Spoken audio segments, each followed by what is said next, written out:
Namaste, welcome to my channel. This is Abhinav Prakash. And today we have two very special guests with us. Both of them are undergraduate college students, and we're going to discuss what is right wing, what is Hindutva, and what is conservatism, and how do the college students look at this spectrum of thought. So, welcome Parth and Aman to the show. Thank you, sir. And can I please request Parth to introduce yourself first? Sure, sir. Namaste. Thank you so much for having me on your channel. I am an undergraduate student, as you mentioned. Currently, I'm in my second year doing economics honors at the Sri Ram College of Commerce in Delhi University.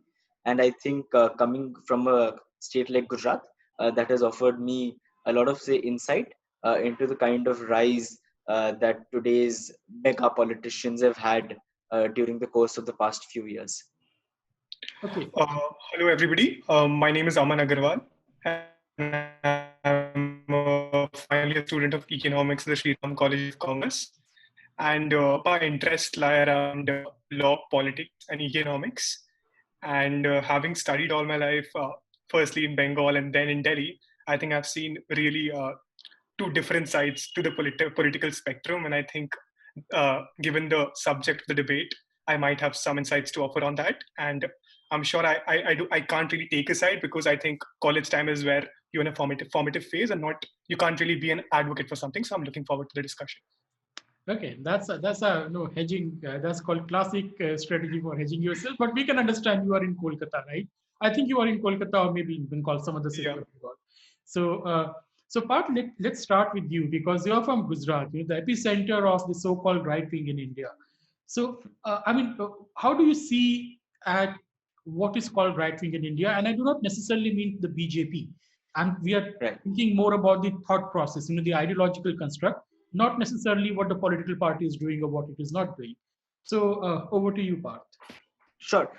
Before I even begin to offer my opinion on that, I think the kind of say difference that you mentioned is something which is very, very critical to understand in the larger context of this debate and this theme in general.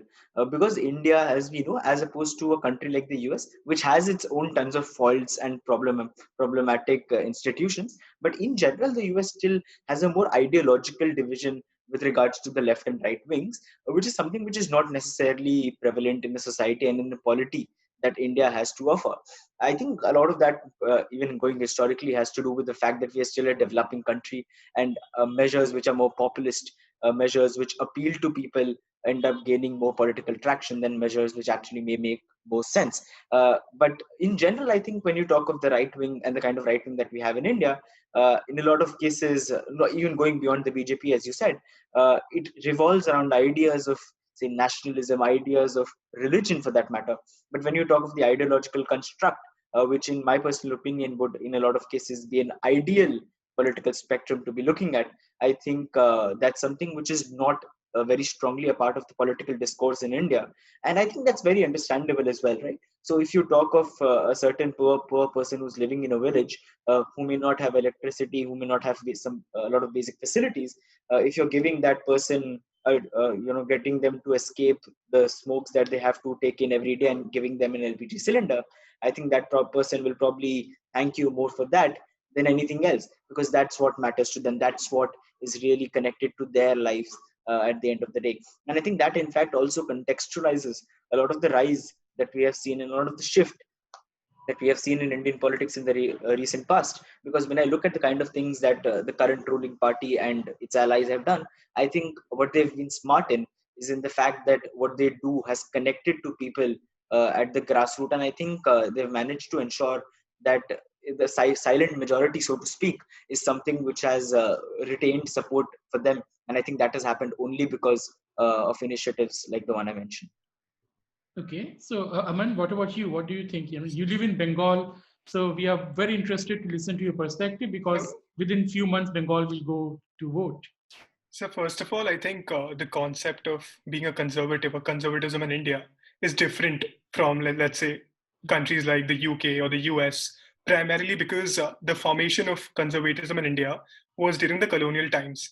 So because and we were not an independent state then, so we had to invoke notions of, let's say, culture, national pride, nationalism, more than, let's say, mere ideology, or let's say mere let's say political institutions, to be precise.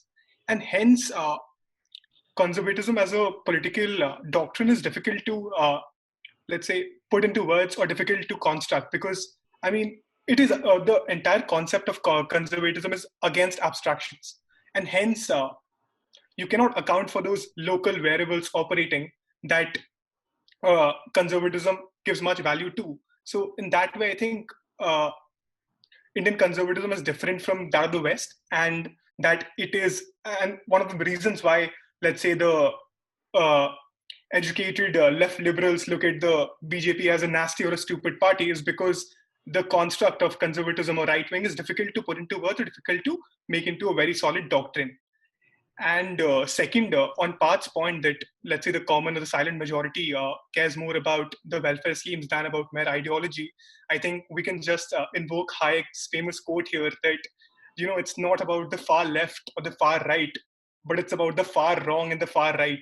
So that is what those people consider, or like that is what matters to these people, and that is where the votes come in. And I think uh, the current government has been really smart enough into tapping that resource, into tapping that reserve of the common man, to whom political notions or mere, let's say, doctrines do not matter, and they're more concerned about, let's say, their daily life. Yeah. Well, interesting you quoted Hayek, because when I was at JNU, once I looked for the Hayek's book in the library, the entire 9-story JNU library, I couldn't find one. So that's interesting. But you're saying that it is not easy to define conservatism in India in, let's say, in a proper theory or definition. But we can actually point out certain characteristics of conservatism in India, because it started in the colonial period. It is continuing till now. Now, many people will say, is it right to label it conservatism? But let's say, let's adopt the global terminology and say what is called right wing or conservatism in India. How do you define it? Or let's say, how do you describe it, not define it? So I would say, in some sense, right wing or conservatism in India, it has a preference for what we call community wisdom, or let's say those notions that have led our civilization through the long periods, and that is why the entire idea of looking back at culture, or the golden period of Indic civilization, and it always has some suspicion towards individual values, in the sense that the approach is to refine an individual as per the constructs that the society finds very valuable, or the society prefers. And hence conservatism is more about it. It has the element of progress, but within a fixed notion of society. And of course, the progress has to come, let's say, in mild doses and not all at once, I think, which becomes the defining feature of conservatism. But what's your take on this thing? How can you describe conservatism in India? Right. So I think even before we go into conservatism in India and how it should be described, I think that's something that probably we can still have an opinion on. But I think if you were to go and ask general people about this, I think they really wouldn't be able to offer an answer to that question. And I think that fact itself offers us a lot of insight into, say, the kind of fear that has been created with the entire ideology which exists. So even if I take people at their best case argument and they have a problem with the kind of activities that a certain party does, I think it's still absolutely unfair, and I think it's something which harms the nation as a whole when an entire set of ideology is something which is put into question, something which is given an entire negative perspective too. Now, talking about what defines or describes rather conservatism in India, I think I quite agree with the kind of ideas that Aman put forth. In adding on to that, I think conservatism has retained a great sense of connect to people at the lowermost rungs of society. And I think that's where the idea of LPG cylinders, which I gave as an example earlier, also comes in. And I think that's where conservatives have been smart in how they've played their political game in India. But talking about a larger notion of how the entire domain of thought has operated, I think it has also been very, very successful in tapping the hidden fears that people have. Now, whether those fears are justified or not is a debate for another day, I believe. But those fears do exist, and I think tapping into such fears in the context of, say, a fear of outsiders, a fear of losing jobs, things like those. I think that is something which conservatives and parties which tilt to that side of the spectrum have been able to do. And I think that's the very reason when you say that, and it doesn't exist very strongly as an ideology. The only way for us to understand how conservatism is fairly described is to look at it in practice, because as we characterize, the theory does not exist very strongly. And when you call of practice, that basically means the political parties and the kind of ideas that they have been putting forth throughout the times. Mhm. I mean, you are pointing out, but you're not saying it. So you're saying that they tap into fears. And being a Gujarati, you're always accused of being the communal state. You know, the most communal-minded state in the country. So we have seen that 10, 12 year of campaign of demonization of Gujarat when we were quite young that time. But it was like quite uncommon that entire Gujarat is being demonized as some kind of let's say, a very communal, bigoted state. So that fear, can you elaborate upon it? How true is that? In the sense that this accusation that the right wing in India only survives on fear mongering, that it only survives on WhatsApp forwards and hysteria. What's your take on that? Very fair question. I think that's where I think the idea that, in fact, labeling an entire state as communal is something which fails any sense of or any test of logical reasoning at the very first step, is because states are not communal. Actions can be communal, trends can be communal, but even when you talk of politics, when you have elections, of course, in the case of Gujarat, say there has been one party which has been at the helm for a long time. But even when you talk of one party, I think it's really unfair to assume that one party being in power means that there is just one way of that the state has been run. Because even when you compare across chief ministers, I think you will notice that there is a lot of difference in how they have prioritized certain things. So I think that's something which fails any idea of logic at the very first step. But going beyond that, I think Gujarat, in fact, has done well in the recent past to eliminate that idea of communalism by simply turning attention over to development. Now, again, everyone can have questions on how developed the state is, but I think speaking from an insider perspective, so to speak, I think even if I go for a drive somewhere and if I'm traveling, I can feel the moment when I've crossed the border into some other state, because I can just see how very different the roads are, the quality of the roads are, and the things are around me. And I think that's a very real citizen's point of view to understand the kind of development which Gujarat has seen. Things which, in my experience, when in the larger part of my childhood, if I was living here, things which I would have perceived as to be common were things which I would have realized growing up that may not be common in other places. When I ultimately had exposure and I was able to visit other places, I realized that these are not things which I could say take for granted, because they are not common. And I think that, in essence, does justice to the entire idea of, say, growth and development which Gujarat has shown, the so-called Gujarat model, so to speak. But I think that's the larger idea which I would like to add here. Mhm. Well, that's an interesting point. I'd always say that uh, these questions are decided by voting by the feet. So you see the people from Bengal going to Gujarat to work. Gujarat is not going or migrating in mass to Bengal to work, and that tells you where there is a better quality of life and better opportunity. I think that settles it. Throughout the Cold War, the people were running from Soviet Union, the so-called workers' paradise, to the capitalist evil capitalist West, where there was exploitation of labor. I think that settles the debate which side is better. So, coming to you, Aman, you and both Parth are saying that ideology do not matter in India, that every political party is basically catering to the people, they're kind of opportunistic.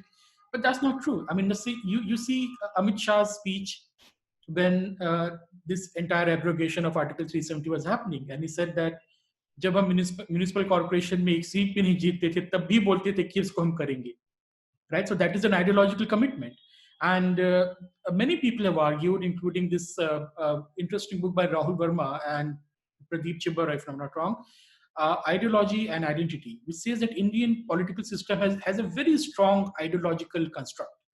Different parties adhere to different ideology and they actually do it when they are in the power. So what they do in power actually matches with what they have been promising or what stream of thought they belong to.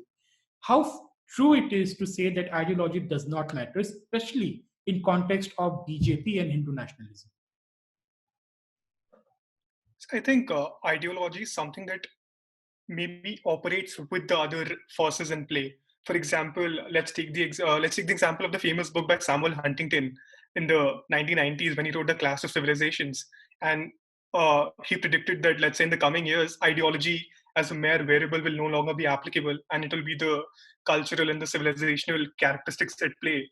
But I think that's not true either. Now there we have multiple forces. For example, one is ideology, one is civilization and culture, one is religion, and one I think is economics now, which has become a dominant force in determining the course of political action. So I think for a party to come in power like the BJP, you had to have. I think the present government. Uh, it plays heavily on, let's say, welfare economics, which people associate generally with the left, right?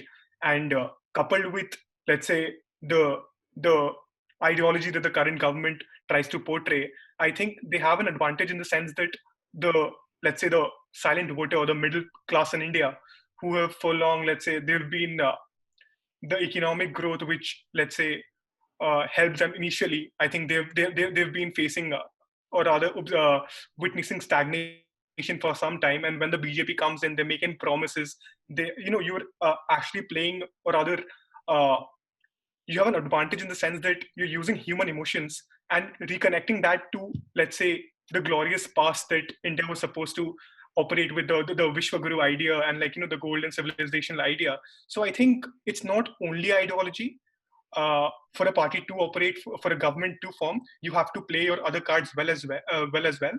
And ideology, I think, is important in defining, or, let's say, giving a final touch to your concept of governance. But it will be wrong to say that ideology alone constitutes what good governance, or, let's say, or prudent politics or economics might be.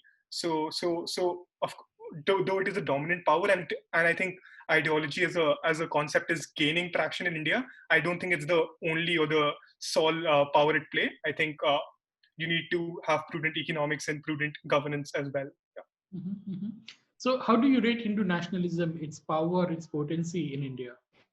You are living in the age of Modi, so you should be able to speak on it. So I think 10 first years of all, down the line, it was very difficult to say anything positive about anything, anything which is Hindu nationalism or nationalism itself. But now at least you can say that. So, so I think the agenda of the present government of, let's say, its idea of Hindutva. Let's like invoke the main word here, Hindutva. When you look at the origins of Hindutva, it was supposed to be the social reform for the apparent stagnation, and to add dynamism to the stagnating Hindu concept, and then use it, let's say, to achieve independence in the way Savarkar wrote it, and for the cultural awakening. So I think. When you look at the political schools of thought in India, Hindutva, new schools like Hindutva, Savarkar, Ambedkar, even I think Vivekananda, they're I think they're facing. It's coming back to us in the sense that for long we didn't really think about these issues, the relevance of how Vivekananda was far ahead of his time in thinking about what constitutes, let's say, the idea of Aditya Vedanta, which I think Sarvapalli Radhakrishnan even supported. So when you look at the ideology put forward by the BJP, I don't really see it as, let's say, backward or stupid or kind of, let's say, I think the word I used was nasty, because I think the voters or the majority of the population, they're really happy with it, and that's the point about conservatism, right? You cannot apply policies ahead of its time. You need to let the free markets do its work, and according to situations, you play your game of politics, and that is what conservatism is about. That is why it is difficult to define it, and that is why it is difficult to put into a solid doctrine, because it advocates for, let's say, progress, and according to the position of the society at that point in time, you invoke your cultures to, let's say, give additional support to the players at play. So I think they've been really uh, I think they've been good at playing this game of ideology and, let's say, cultural awakening, if I may, and yeah, and that has really helped them in gaining, let's say, two, dominating the Lok Sabha twice, dominating the government twice. Yeah. But Parth, the Aman did not call Hindutva nasty or Nazi, so he must have made lots of woke enemies now. But what about you? How do you look at Hindutva ideology in the sense that what role it has played, and how do you and the people around you, not just you, your friends and your classmates or college mates, look at Hindutva and understand Hindutva? I'll just try to take this in part so that it's a bit systematic in my communication. So the question that you asked earlier about, say, ideology being irrelevant or not, I think it's absolutely unfair to say that ideology is irrelevant. But why it might have come out in that context from me, I think there are two aspects to that.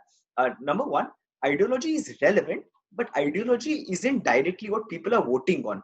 Now, why this gap exists is because people don't vote on ideology, people vote on the implications of ideology. So when you give an example of something like Amit Shah saying that हम जब municipal corporation में भी नहीं जीते थे हम तब से बोल रहे 370 हटाएंगे.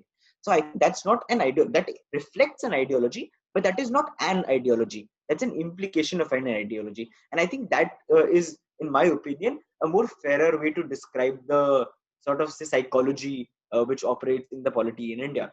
Secondly, I think why ideology is relevant but not directly so is because ideology, in terms of how we look at it in political theory, is not exactly replicated in the Indian context. And I think that's why it becomes a sort of mismatch. And that's why we can't really directly apply the Indian context and put it on, say, that Cartesian system of having two axes. And because that's not possible, that's why the larger understanding of ideology that we have, the sort of things that we have in our mind when we say left and right, that's why they don't necessarily match with the left and right which exists in India. So even when Aman talks about, say, welfare politics being something which everyone is playing at more or less, I don't think there's any party in India which is truly entirely supportive of, say, free markets. Maybe they are when it comes to, say, big businesses, but I don't think there's anyone which is openly supportive of that when it comes to that. I mean, free markets being a tool of social change. When you talk of social change and upliftment, everyone comes back to the idea of a very big government and state playing a major role, which is necessarily not a right-wing ideology when you look at it in the political theory aspect. So I think that's the kind of differentiation. Now, secondly, talking about the other thing which you asked, which is, say, Hindu ideology and Hindutva for that matter, I think even before that, the very fact that even around me in the discussions that I have and the things that I read, the very fact that people define Hindutva in such a different way. I mean, when you look at discussions, right? I personally believe that a lot of the discussions are flawed, not just because of the kind of points that are coming up, but when you break them down into how it is structured, that structure itself is false. Now, in the context of, say, Hindutva, if, say, one side is talking about the pros and the other side is talking about the cons, that would be a fair discussion to have. But that is not the discussion we are having, because in the sense that one side is talking about the pros of Hindutva A, the other side is arguing about the cons of Hindutva B. When the definitions themselves don't match, the debate that you're having is not really a debate in the first place, because you're debating in different contexts, debating in different worlds, and that's not how you define engagement in a debate. And when people's opinions actually clash, so I think that's something which is fairly important to characterize in the Indian context about Hindutva. I think beyond that, I think I don't think there's a lot that I disagree with what Aman said. I think as a force of uniting people, when you talk of uniting people, that does happen primarily in the context of, say, electoral politics. I think the idea with electoral politics is that if something is working, it's fair to expect that no one will use it. I think that's just electoral reality more than anything else. And if it works, people are going to use it, and if people are going to use it, and if they ensure that they use it effectively, it will continue to work. So I think that's the kind of cycle we operate in currently. But what's the dominant, view in the college campuses? You're from North Campus, so the North Campus. Right. What is the dominant sentiment with respect to this Hindutva ideology? Is it seen as bad, or people indifferent, or they are pro Hindutva? What is the sentiment in general? I think, yeah, I think that's where college campuses, or at least in my, I'll talk specifically in my experience. I think that's where we arrive at a dichotomy of sorts, in the sense that there are the ways in which the college campuses are starkly different from the country at large, and there are other ways in which they're very similar to the country at large. Now, why they're different is because in the country at large, when you talk of, again, fear, fear is basically, when I say it, I use it as a more specific term for, say, emotion in general, clubbing that entire thing. So I think when you talk of emotions with regards to how people relate to things, I think campuses, at least those around me, are starkly different from what I see in general news and like what I observe as happening in the nation at large.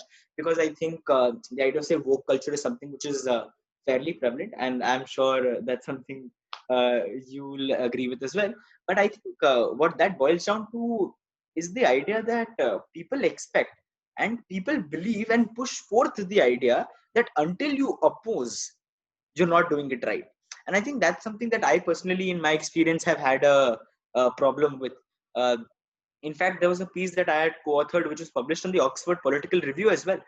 And in that, I and my co-author were talking of, it was titled "The Left is Not Always Right." And in that, what we're doing is we're not really trying to justify right ideology. What we're just trying to say that if I am a citizen, I think my nation would work best when both ideologies, or if not both, I mean all sides of the spectrum, all points on the spectrum, are given a due hearing to. Now, if people come up and say, so the left wing should get a chance to be heard as well, I completely agree. But the question that we are trying to ask, that do you think that when you talk of ideological and intellectual debates that exist, is the right wing being given a fair chance? In my personal opinion, the answer is no.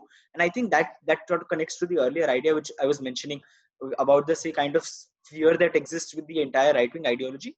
I mean, to take a very simple example, when in countries you have a right wing leader winning, headlines across the world, at least in a lot of papers and everything, will read "rise of the right," and that term is used more often than not in a scared sense of sort, like, I mean, ab kya hoga, rise of the right.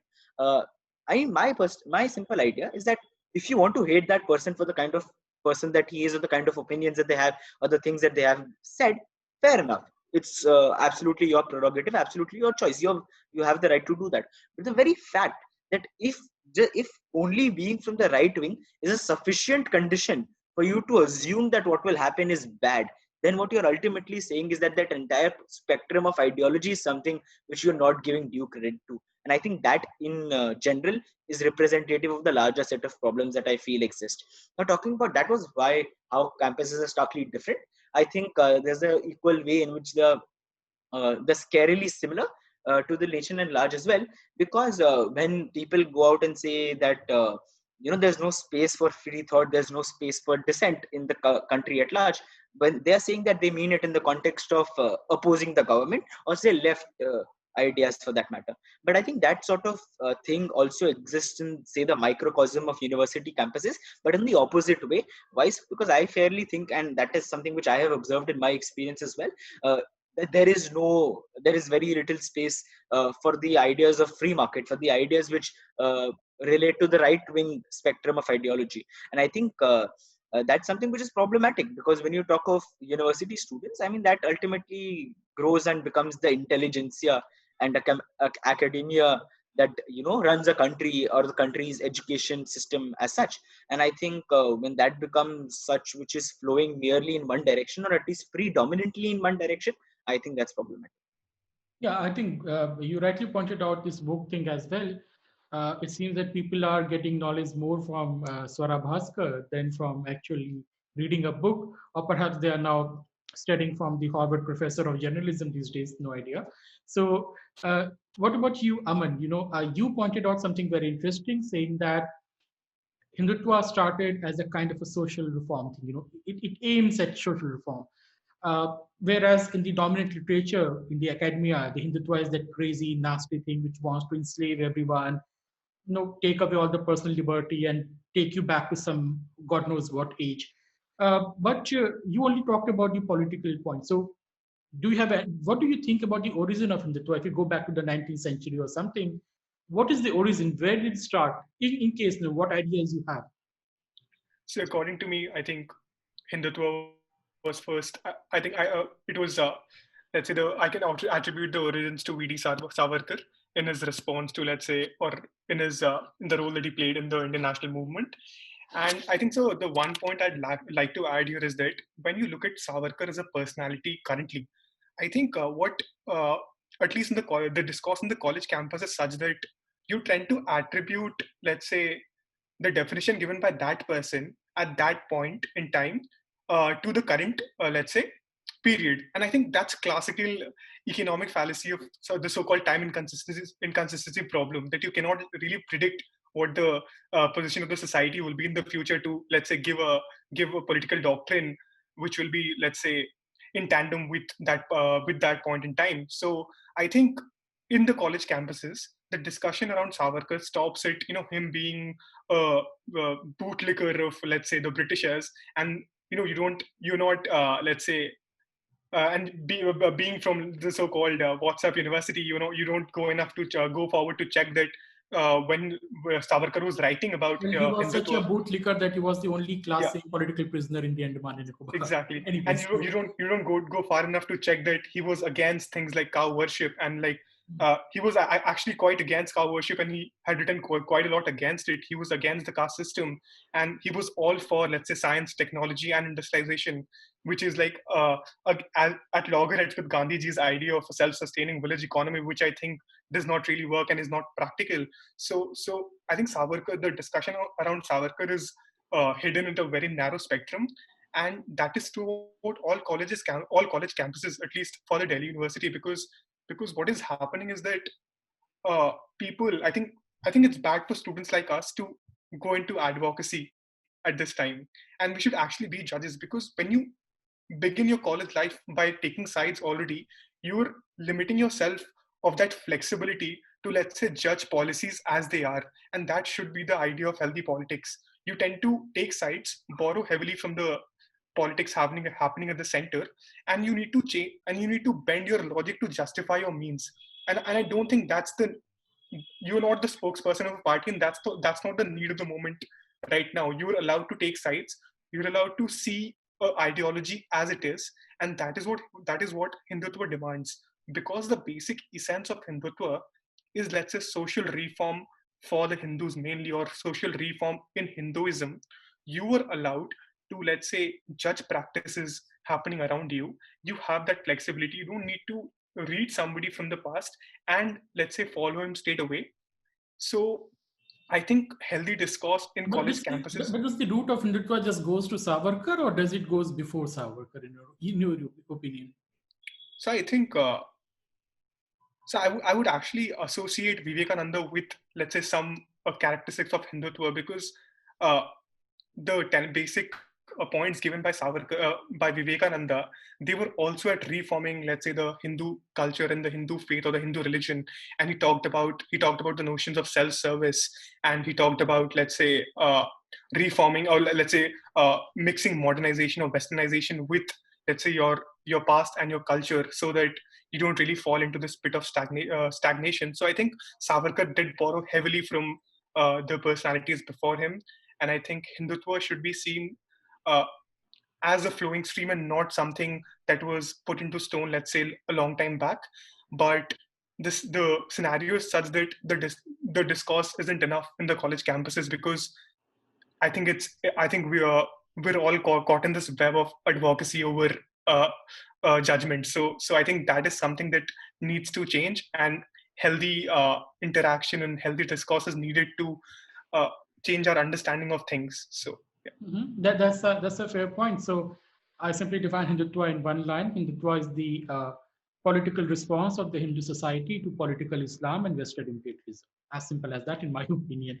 But coming to the college campuses, where you have this kind of woke culture these days, and there's lots of debate. As Aman is also pointing about this advocacy thing, so feelings over fact, emotions over nuances.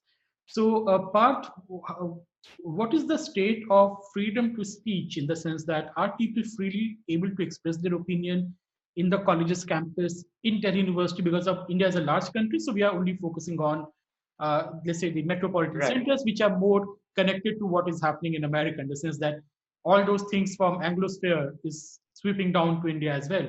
So even French are very worried about it, by the way. So how do you see the freedom of expression, the level of discourse in the colleges? Is there hounding? Is there bullying of the people for not believing in this progressive, let's say, far left thinking? I think that's true to a certain extent. That's something which I mentioned earlier as well. I think the idea is that people's opinions in today's times in the college campuses that we speak of are determined more by what is easier than what they themselves really believe is right. So, I mean, it's not just about, people fighting it with each other. I think there's a certain level of disparity within oneself as well, in the sense of what one truly believes and what one chooses to speak out loud. And I think that's something which is equally relevant and, in fact, to a good extent, representative of the kind of, say, scenario that exists. I think the simple logic is that, especially at this time, day and age, and especially the kind of places and the kind of culture which exists in colleges and universities, the fact that you need to ensure that you are not being called out, or you need to ensure that you're not being sidelined by others because of the kind of opinions you have. And given the fact which What I is the think what is is the threshold of being called out or sidelined? Not opposing CA? I think, in fact, to a certain extent, that's something which I personally have, spoke of with a lot of people, which I found problematic, in the sense that, even keeping your own personal opinion aside, uh, there is a large area in the middle where you do not have an opinion, or maybe there's an area where you may have an opinion, but you do not have it strongly enough to speak about it. And I think that area, which is, in my opinion, very large, has become incredibly politicized. Why? In the sense that, for example, even if you give the example of CAA, even if, I mean, keeping my personal opinion outside of this debate, I think the very fact that if someone does not go ahead and show support for the anti-CAA protest is something which then goes ahead and is called out. I think I find that problematic, because the idea is simply that, if you want to engage with people, you do not engage by forcing them and shouting at them, or in an essence, because no one is going and doing it personally, they're doing it publicly. But that sort of public pressure, if you see it all around you, ultimately becomes something which feels as a pressure personally to you. And I think that's the larger way in which things are operating. So, I mean, if people are putting stories like, if you do not support the protests, you are an oppressor, I mean, you are part of the problem, things like that. I think that really And is second step, problematic. you need to be eliminated, right? Okay. I think that's something which becomes problematic simply because, as Aman mentioned, I think I agree with that 100%, is that the purpose of this time is not to do advocacy. I mean, even if you want to go ahead and do that, fair enough. But I think for most people, the purpose is actually to learn, and more than learning, to discover their own opinion. You don't know your opinion. I mean, if you talk of a first year student, what is a first year student but a 12th pass, right? At that point in time, there's really no difference, because those 2 months aren't really changing anything about you. And I think when you haven't changed, but the level of expectations from you with regards to how politically aware you are, and how strongly and frequently you convert that political awareness into speech, is that sort of expectation is something which I feel is patently flawed, and but sadly is a characteristic feature of campus Mhm. spaces. But that is happening because because of the rise of the social media and the big tech which we see today. So that has given a kind of loudspeaker to all the crazy ideas around the world and all crazy people around the world. How do you see Parth this entire thing of social media, big tech, especially with respect to what is happening in America? I think they have overplayed their hand. I mean, if you can delete the tweets of the president of America and you can do censorship, and they have really shown the threat which is looming large on all the democracies. Of course, they can't do anything against autocracies like China because they have no power over them. But how do you see this big tech part? I think when you talk of the word big tech, I think the problematic word there is one single word, which is the word big. And I think I find that word problematic in all contexts. If you talk about big governments basically meaning governments which have too much power, that I think is the exact same problem which I would personally have with big tech. Because what does the word big imply here? It implies that there's a certain level of concentration of power. And I think that is something which we cannot have, irrespective of whether that is being done by the government or whether that is being done by private players. Because when you talk of private players, if I talk about, I mean, a certain individuals who say own these companies or are the chief executive officers of these companies, I think when you talk of them having that kind of power, the level that they have reached is something which is absolutely no different than the kind of power that a government would have. So I think when you talk about how you judge big tech, it is fair and in fact demanded by the times to judge them on the same standards as you would judge a government. So when you talk of anything in the context of big tech and the actions that they take, I think it's a very fair metric to have, that you ask yourself, if the government did this, what would I think of it? And if you think it would be bad then, you should probably think it's bad now. So, Aman, I mean, you have been reading Yuval Noah Harari, if I'm not wrong, Taleb, and all those things. What's your take on what's happening in the world, especially with respect to technology and the exercise this corporation now exercise over the people? You are mute. You are mute, Aman. I think the European Commission's internal market commissioner rightly put it that this is the 9/11 moment of social media, because you see what really happens is, as illustrated like in the movie The Social Dilemma, that in this dynamic wherein the big tech companies are operating, the product, you are the product, the user is the product, and hence to, let's say, appeal more to advertising companies and to business models, they have to mold you, and their algorithms have the power of doing so. And here is where the things get problematic, because when these companies, they're big enough to mold your interests and to mold your let's say opinions, and they have this meta database which is supposed to, let's say, store everything about you, they can in the future, and they will, I think, change our preferences towards certain things, because uh, these algorithms have become our best friends, and we have begun to trust it. Because you see the first page of the Google search engine, we trust that a lot. We hardly do we scroll to the second or the third pages to like check for links, and hence these companies have the monopoly to put, let's say, selective stuff on the first two pages. And because we're the product, we are ultimately molded by those algorithms that put the things there in the first place. And I think there was this report that during the elections, the US elections, there was a go vote reminder on the Google homepage, and that was only for the liberals and not for, let's say, the so-called Trump supporters. And that did change votes, or rather increase votes in the favor What was of it? Sorry. the go vote button, Okay. the reminder, and on the Google homepage.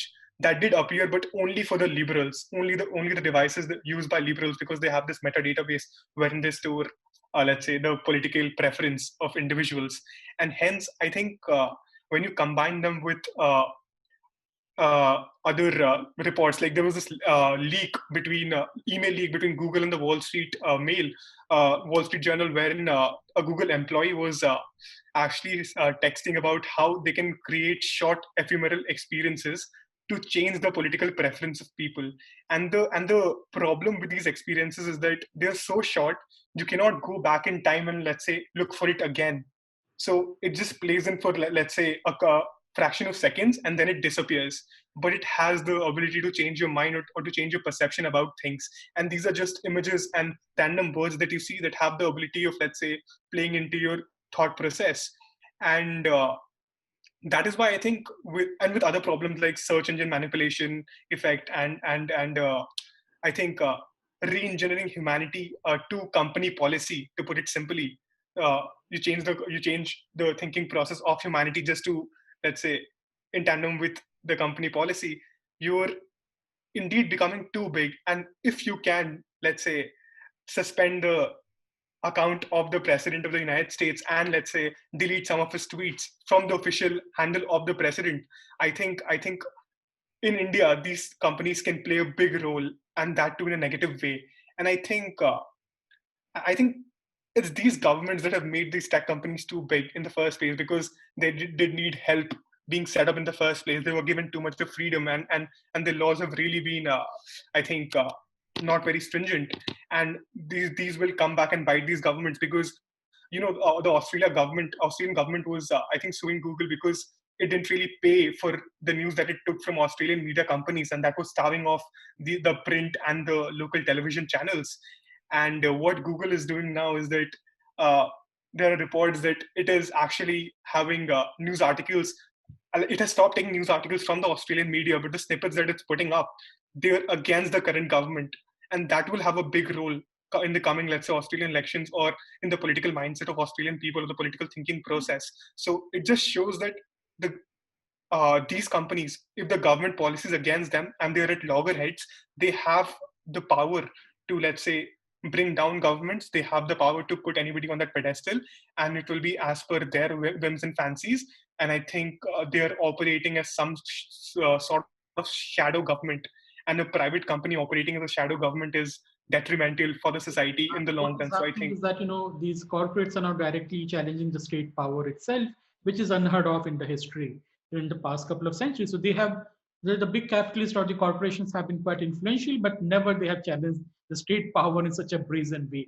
So, Aman, what needs to be done in brief, because we're running out of time? What do you think India should do to control the social media and these companies? so first of all, I think this problem isn't just for India, and the solution has to be robust enough to apply, let's say, internationally. That is not possible, Because right? You can't convince the Germans or the Americans to do it. So, what should yeah, India? so I think the competition solution is long gone. I think these companies are too big to bring down using the route of competition. So I think it has to be the role of the state. I think if these companies are taking that liability that they have to protect, or rather take some action to discipline, they have to apply it all across the board. They have to take the responsibility that if any murder or violence happens because of the usage of our platform, because we have taken upon the responsibility to, let's say, correct somebody in one instance, we'll apply it all across the board, and we will be held legally liable for any, let's say, violence or nuisance that happens on our platform. And I think that's one way these companies will be made, I think, can be brought to the questioning table. And also, I think we need good data protection laws. I think the WhatsApp privacy feature, I think it's going to affect India more, because we don't have a single data privacy law to protect us. So I think small changes like this can, I think, just increase the size of the metadata of Indians being stored at some place, some unknown place. So I think it has to be government regulation. There has to be, if you're going to apply some actions, you have to apply it all across the board. You cannot be selective as per your whims and fancies. And I think there has to be stringent data protection laws, etc., applying, so that the policies are fair at the stage. So, Parth, what do you think? And we are only talking about Facebook and Twitter as of now. So, my personal opinion is that ultimately we need to ban these apps in India. There's no other way out from this thing, but that's an extreme thing. But I think we have to go the China way in dealing with these companies. But what's your take? And we're only talking about these two companies, but there's also Amazon, which is, literally the elephant in the room. So, what do you think about not just the social media, but also the companies like Amazon? Right. So I think George Santayana put it very eloquently when he said, fanaticism is redoubling your effort when you've forgotten your aim. And I think I'll just try to establish why I believe that sort of end is something which becomes more likely and more probable with the current atmosphere of tech and big tech that we have, is simply the idea of, say, algorithms, as Aman also mentioned. Now, what do these algorithms do? And why do we have these algorithms in the first place, right? I mean, for instance, why can't Instagram just show me a truly random selection of posts? It doesn't do that, right? Now, why do we need these algorithms? Because these companies want to generate advertising revenue, and they want to cater to people in a more personalized way. Now, while that might seem very nice prima facie, I think what that also does is that it sort of locks us in chambers of opinions which are exactly similar to our own. So, for example, if when I create an account on Facebook or Twitter, and I mean, my initial engagements with the platform are, say, associated, and then metadata picks it up and identifies me as someone with a liberal ideology, right?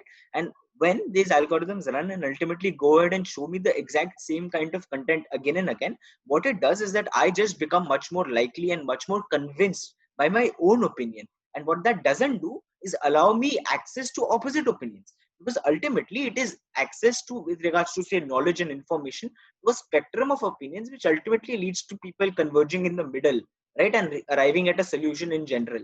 But when people, if you have people on the left and you have people on the right, what this kind of algorithm does is that it just takes them further in their directions, and that just sort of bridges the divide. I mean, rather than bridging the divide, that sort of just widens the divide. And I think that's something which a lot of data has shown as well, with regards to, say, how the left and the right, both of them, have just become far left and far right on an average across nations. And I think that's something which we don't talk about enough, but we should look at very, very strongly, and I think I find that personally very problematic. So talking about the solution, I think again, I think competition is something which, in my personal philosophical opinion, would have been an ideal solution. But I would also go ahead and doubt how efficient or how feasible that would be, or whether that would actually give us any result now. Just given the fact that people have become so connected via the currently available platforms, that imagining that someone would, that a platform's entire audience would entirely migrate to something else is something which in my opinion would be very, very hard to achieve. So I think there needs to be a solution which comes from the state, as much as it pains me to bring in the state in anything. But I think the idea, when you have no option, the only option that you have is the best option. And I think that's a kind of, say, idea I would seek solace in. And then I think after that, I think what Aman also mentioned with regards to, say, the idea of being fair uh, has two aspects to it. One is that you ensure that the actions you are doing are fair, and second, that you ensure that you do them to everyone equally. Because you can do something which is fair, but even if you give that fair treatment to a selected set of people, your ultimate operations are not fair. So I think the problem is that what the platforms are doing currently satisfies only the first condition and not the second condition, in the sense that what they do to one person is not something which may not be fair for us to question, because it does seem right. But the problem doesn't arise because what you did to that one person was wrong. It might have been right, but if you're not doing it to all the 10 people who it should be done with, the larger system is unfair. And I think that's where my opinion lies. Okay, that's an interesting thought. So this is why I kept saying, if Twitter were to do what it has done to Donald Trump in India, the first account to be suspended would be of Rahul Gandhi, because he is like going on this spree of lies, and especially on the farmers' protest. But anyway, so it's an interesting discussion, and there are many things to talk about, but there's always a constraint of time in the world. But before we end, I would like you to tell the audience, what books are you reading these days? So, Parth, what books are you reading, or anything else? Not necessarily the book. Talking about, say, the kind of ideas that No. Let's say what books are any book you are reading or you have just recently read. Currently my interest, or how I'm trying to gain knowledge, or engage with knowledge, is that books are something I'm sort of limiting to, a finance or a economics perspective. But when I talk of knowledge, uh, I think, I think the idea is that it's very problematic to even choose the kind of resources you want to follow. And I think because there's just so much bias on all ends of the spectrum, I think the only fair way, or it's not the best way, but it's the only thing you can do right now, is to engage with sources which have opposite biases. And I think that's the only way in which you can, to a decent extent, and at least ensure that you have some level of balance in the kind of information that You you are the receive. product of the problem of the plenty. Right? There's so many sources. You have this information overload. So you can't choose. 30 years down, no, if you go back 30, 40 years back, the problem was what to read. There's nothing to choose from. So, okay, Aman, what are you reading currently, or what you have read recently? I think I like Path. I do pick up articles. Actually, two articles on opposite ends of the spectrum, like Hindu and the Indian Express, because I think they balance each other out, and then try to formulate my opinion. And in terms of books, I've been reading this book, 10 Cases That India Forgot by Chintan Chandrachud, and The Great Indian Banking Crisis by Taman. So I Okay. think Interesting. So keep reading good books, because reading book is very important part. You should also read more books. Uh, you know, but yeah, I understand what you're saying. But reading books give you a different depth. If you read, especially you should read the core books and the classics of that field. Like you should definitely read Samuel Huntington. You should definitely read Francis Fukuyama. Everyone laughs at him, but he's not wrong entirely. His first part might be wrong. Now, what is the name? End of History and the Last Man Standing. So end of history might be wrong, but the last man standing is what we're seeing playing out in America. That so people even have become becoming an so athlete. self-obsessed of their moral certainty, and they can't think beyond their next shopping decisions, and that's leading to the crisis which you're seeing. But thank you, audience, for joining us, and we will continue this discussion with the younger generation, with the undergraduate students in the years to come. And definitely I'm saying years to come, because I plan to continue for years, this channel. So please do subscribe to my channel, and thank you for your support.